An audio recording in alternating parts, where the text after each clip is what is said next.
Hello, friends and family. You're looking good today. I pray that you are finding your quarantine rhythm, whatever that looks like for you, and that everyone you love is safe and healthy, including yourself. You've heard the expression, you are what you eat. Garbage in, garbage out. Those kind of aphorisms started out in the Bible. In the book of Luke, Jesus, remember we like Jesus' words. Jesus said, the good person out of the good treasure of his heart produces good. And the evil person out of his evil treasure produces evil, for out of the abundance of the heart the mouth speaketh. And in Proverbs, it says, whoever walks with the wise becomes wise, but a companion of fools will suffer harm. Or more informally, we become like the company we keep. And we know this is true. Family members, you can tell who's in the family by their inside jokes. They have the same laugh. They have the same gestures. And even in the workplace, we have our buzzwords and we have some inside jokes that you do become like the company you keep. This is relevant right now because we are consuming information and entertainment more than we ever have. We're consumers and we are what we consume. We're not going to talk about food. But the other things we are consuming, books, audiobooks, print books, YouTube videos, movies, TV shows, song lyrics, all of it, even our conversations. We have less contact, but we also have more contact. We're quarantined, so the literal amount of people in our home is limited, but we are letting a lot of people into our lives. Case in point, look at us. When was the last time I was at your house? And yet here we are. Jesus' words again, your eye is the lamp of your body. When your eye is healthy, your whole body is full of light. But when it is bad, your body is full of darkness. Therefore, be careful, lest the light in you be darkness. Be careful, be careful, little eyes, what you see. Everything we need to know, we really did learn in kindergarten. But our boundaries have had to be adjusted. It's pretty hard to have a work-life balance if you're a parent. I remember when I was teaching, I wouldn't leave school until I was ready for the next day, because when I came home, I wanted to be home. That is just shot to pieces now.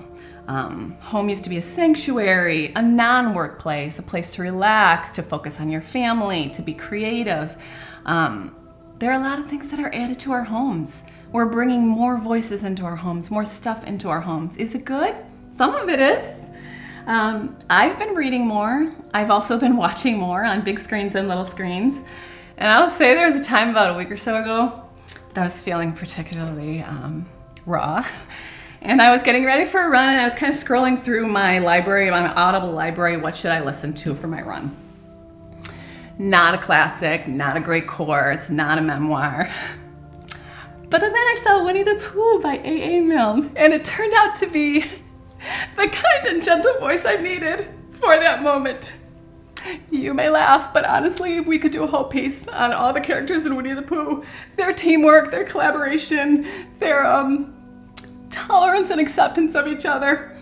But yes, I'm crying about Winnie the Pooh. I don't get it either. But one thing Pooh said was, I do remember, but when I try to remember, I forget. And so sometimes we're like Winnie the Pooh. C.S. Lewis said in Mere Christianity, let's go a little more highbrow, okay? We need to be reminded more than we need to be instructed. I do anyway. So I'm here to remind all of us. Our eye is the lamp of the body. What we see and what we hear becomes a part of us. So we need to be careful what we allow in. We have to make healthy choices. I know to do good. But I don't always need to do it. But I don't always do it. We know the right choice, but we get tired, we get selfish, we get annoyed, we get overwhelmed, we get anxious, and all those emotions impact the choice we make. So I want to remind you, especially in this time, that's always true, but it seems to be magnified these days. He is gentle when we're overwhelmed, so be gentle with yourself. If you're feeling like some boundaries need to be adjusted, but there's no way for that to happen for weeks probably, choose a gentle voice to listen to. Maybe Winnie the Pooh, but maybe Jesus, maybe your own. I've been working my way through Psalms and Proverbs. Does it show? That's the voice I need in my life right now. It says in Proverbs, a word spoken in due season, how good it is. God will give you the right word at the right time. And if you've had that experience, if you've ever got a text that made you cry or heard a song in church that was exactly what you needed to be whole again, or I'll buy a book and then 5 years later I'll read it and it's mind-blowing how perfect it is for the season of my life. It happens. It's real. We can do it. So we're going to keep our eyes light. We're going to keep our eyes light.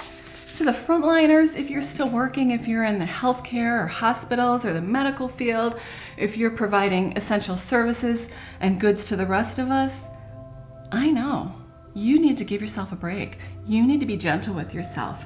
To parents that are both working, whether on site or at home, and now you're also in charge of managing your child's education, be gentle. Have a gentle voice in your life. Encourage yourself. If you need to watch cat videos on YouTube, you should do it. But the next thing you do, think about the next choice you make. The next thing you choose. Make sure that is healthy and that will get you ready for your next step. And parents, it's okay to struggle. Your kids have a front row seat to the grace of God, watching you navigate this. You have struggles, you make hard choices, you get up again, and they see that it's possible. They benefit and they learn. In this kind of time of anxiety and exhaustion and uncertainty, we can all just move one step closer to Jesus. Wherever we are, we can move one step, even if it's a baby step. Get some more light in you. Let it shine. Open up your eyes and ears to Him. We can do this. He's got you. I love you. Take care.